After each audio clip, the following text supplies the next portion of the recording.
Please like, comment and subscribe my channel.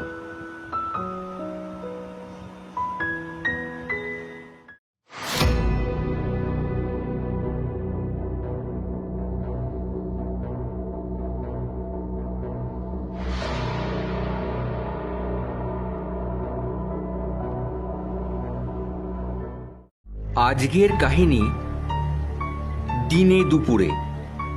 লেখক বুদ্ধদেব বসু, পাঠে আমি সুদীপন।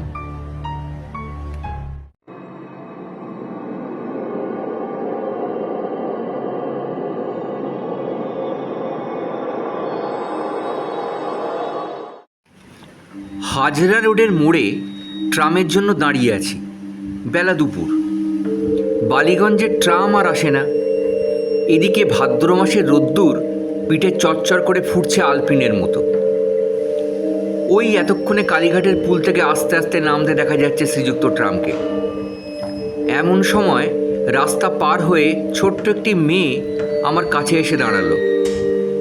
বলল, আপনি কি ডাক্তার?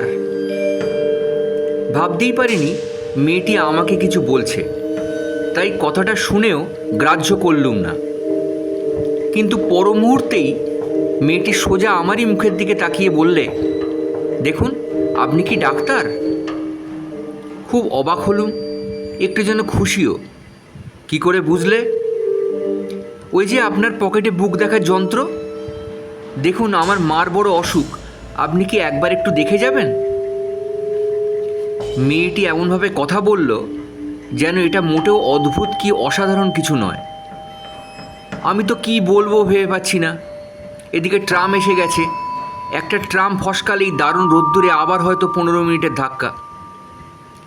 মেয়েটি ভাঙা ভাঙা গলায় কাতরভাবে আবার বলল, চলুন না, যাবেন? ওসব কথায় কান না দিয়ে ট্রামে উঠে পড়েই বুদ্ধিমানের কাজ হতো, সন্দেহ নেই। কিন্তু কেমন দোটানার মধ্যে পড়ে গিয়ে পা বাড়াতেই পারলাম না। ট্রামটা মোড় ঘুরে আমার চোখের উপর দিয়ে ঘটর ঘটর করতে করতে বেরিয়ে গেল। যাবেন তো? কোথায় তোমার বাড়ি? চেতলায়, এই কাছেই। কি হয়েছে তোমার মার? কি হয়েছে জানি না তো, বড় অসুখ। কতদিন অসুখ? অনেক দিন। ডাক্তারবাবু, আপনি যাবেন তো? মেয়েটির ম্লান মুখের দিকে তাকিয়ে আমার কেমন মায়া হলো। ভাবলুম যাই না, দেখে আসি ব্যাপারটা। বললুম, চলো। ডাক্তারবাবু, আপনাকে আমি তো টাকা দিতে পারবো না। মেয়েটি আরও কি বলতে গিয়ে ঢোক গিলে থেমে গেল। আচ্ছা আচ্ছা, ও সেজন্য ভেবো না, আমি তাড়াতাড়ি বললুম। নতুন পাশ করে বেরিয়েছি। আত্মীয় বন্ধু মহলে ডাক খোঁজ পড়ে মাঝে মাঝে, কিন্তু ভিজিট 10 টাকা যে মাসে পাই সেই মাসেই খুব খুশি। এই তো বন্ধুর ছেলের 99 বুঝি জ্বর হয়েছে। ট্রামের পয়সা খরচ করে এসে তার প্রেসক্রিপশান লিখে দিয়ে এতক্ষণ আড্ডা মেরে বাড়ি ফিরছিল। তবুই মেয়েটি যা হোক টাকার কথাটা মুখে আনলো। হেঁটে রওনা হলুম মেয়েটির সঙ্গে কালীঘাট পুলের দিকে। জিজ্ঞেস করলুম, তোমার মাকে আর কোনো ডাক্তার দেখেননি? ডাক্তার? না, মা বলেন ডাক্তার দিয়ে কি হবে, এমনিই আমি ভালো হব। টাকা পাবো কোথায়? তুমি কি আজ ডাক্তার খুঁজতেই বেরিয়েছিলে? আর কেউ নেই তোমার বাড়িতে? না, কে আর থাকবে। এক দাদা ছিল, আমার সে তো চটকলে কাজ করতে গিয়ে রেলে কাটা পড়ল। সেই থেকে আমি আর মা। বেশ তো ছিলুম আমরা, এর মধ্যে কেন অসুখ করলো মার? ডাক্তারবাবু, মা কতদিনে ভালো হবেন? আমি ডাক্তারির ধরনে হেসে বললুম, সে এখন কি করে বলি। ডাক্তারবাবু, আর সকাল থেকে মা যেন কেমন হয়ে আছেন। একবার চোখ মেলে তাকান না। দেখুন, বাড়ি থেকে আমি বেরিয়ে ছুটতে ছুটতে এত দূর এসেছি, যদি কোনো ডাক্তার খুঁজে পাই, যদি আমার ওপর কোনো ডাক্তার দয়া করেন। ওই তো সব ওষুধের দোকান, ভেতরে পাতলুন পরা ডাক্তাররা বসে। আমার তো সাহস হয় না ভেতরে ঢুকতে। রাস্তার এদিক ওদিক কেবলই ঘুরছি। এমন সময় আপনাকে দেখেই মনে হলো আপনি আমায় দয়া করবেন। মা সেরে উঠলে আপনি একদিন এসে খাবেন আমাদের বাড়ি। কি চমৎকার লাউয়ের পাতা দিয়ে মটর ডাল রান্না করেন মা। ছি ছি, এটা কি বললুম? আপনারা কেন গরিবের বাড়িতে খেতে আসবেন? ডাক্তারবাবু, আপনার দয়া আমি কোনোদিন ভুলব না। কিছুক্ষণ পর মেয়েটি জিজ্ঞাসা করল, ডাক্তারবাবু, আপনার হাঁটতে কষ্ট হচ্ছে? কিছু না, চলো। মুখে বললুম বটে, কিন্তু কালীঘাট পুল পর্যন্ত আস্তে আস্তেই মনে হতে লাগলো এই মহৎ কাজের ভারটা না নিলেই পারতুম।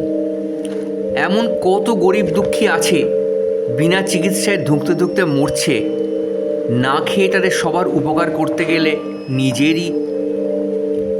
পুল থেকে নেমে জিজ্ঞেস করলুম, আর কত দূর? আমার প্রশ্নে নিতান্ত ব্যাকুল হয়ে মেয়েটি বলল, এই তো আর একটুখানি। আমার পয়সা নেই, তাহলে নিশ্চয়ই আপনাকে গাড়ি করে নিতুম। ওহ, কত কষ্ট হলো আপনার। বাহ, এইটুকু হাঁটতে পারবো না। অনেক গলিঘুজি পেরিয়ে শেষ পর্যন্ত এসে পৌঁছলুম। কলকাতার এই অঞ্চলে কোনোদিন আর আসিনি। সত্য বলতে জায়গাটা ঠিক কলকাতাই নয়, একেবারেই পাড়াগা, পুকুর, বন জঙ্গল, কিছু পাকা বাড়ি, কিছু বা খড়ের ঘর। একটা অতি জীর্ণ শ্যাওলা ধরা খসে পড়া একতলা পাকা বাড়ির সামনে মেয়েটি এসে বলল, এই। ভেতরে ঢুকে দেখি মেঝের উপর মলিন বিছানায় একজন স্ত্রীলোক নিঃসাড় হয়ে শুয়ে, চোখ তার আধবোজা। খানিক পরপর নিঃশ্বাস পড়ছে জোরে জোরে। মেয়েটি তার কানের কাছে মুখ দিয়ে ডাকলে, মা, মা। কোনো জবাব এলো না। মা, মা, তোমার জন্য ডাক্তার নিয়ে এসেছি, চেয়ে দেখো। মা, এই ডাক্তারবাবু তোমাকে ভালো করবেন। চোখ দুটো একবার পলকের জন্য খুলেই আবার বুজে এলো। একখানা হাত বুঝিয়ে একটু ওঠাবার চেষ্টা করলো। অস্ফুট একটু আওয়াজ হয়তো বেরুলো গলা দিয়ে। মেয়েটি বলল, ডাক্তারবাবু, ভালো করে দেখুন, মাকে আজই ভালো করে দিন। কিছু দেখবার ছিল না, আর একটু পরে নাভিশ্বাস শুরু হবে। তবু আমরা সবসময় একবার শেষ চেষ্টা করে থাকি। তাড়াতাড়ি বললুম, তুমি একটু বসো, আমি আসছি। মেয়েটি বলল, ডাক্তারবাবু, আপনি আবার আসবেন তো? আমার মা ভালো হবেন তো? এক্ষুনি আসছে ওষুধ নিয়ে, বলে আমি বেরিয়ে গেলুম। ফেরবার সময় রাস্তাটা বোধহয় কিছু গোলমাল হয়েছিল।